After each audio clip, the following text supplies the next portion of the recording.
আমি টাকা রাখছি ব্যাংকে বা বিমাতে, পার্থক্যটা এটাই হলো, ব্যাংক আমাকে শুধু যতটুকু রেখেছি সেটার উপরে প্রফিট দিবে, বাট বিমা আমাকে আমার টাকার উপরে প্রফিট দিবে এবং আমার পরিবারের একটি ওভারঅল নিরাপত্তা দেবে, বিমা কাভারেজ দেবে।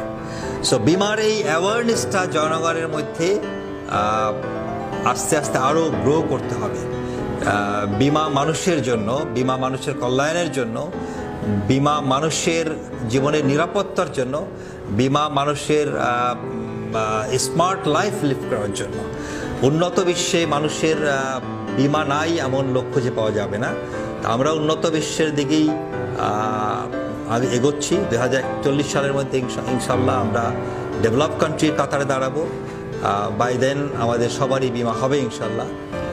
এবং বাংলাদেশের বিমা সেক্টরগুলো টোটালি অটোমেশন হয়ে যাচ্ছে এবং আপনারা জনগণ, প্রত্যেকটা মানুষই, প্রত্যেকটা পরিবারের প্রত্যেক সদস্যই বাংলাদেশে কোনো না কোনো কোম্পানির বিমা কভারেজের মধ্যে আসবেন এবং you will feel a secured life, a secure tomorrow.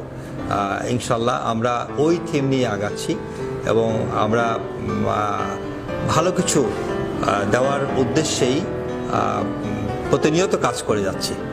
সবাই ভালো থাকবেন, ধন্যবাদ।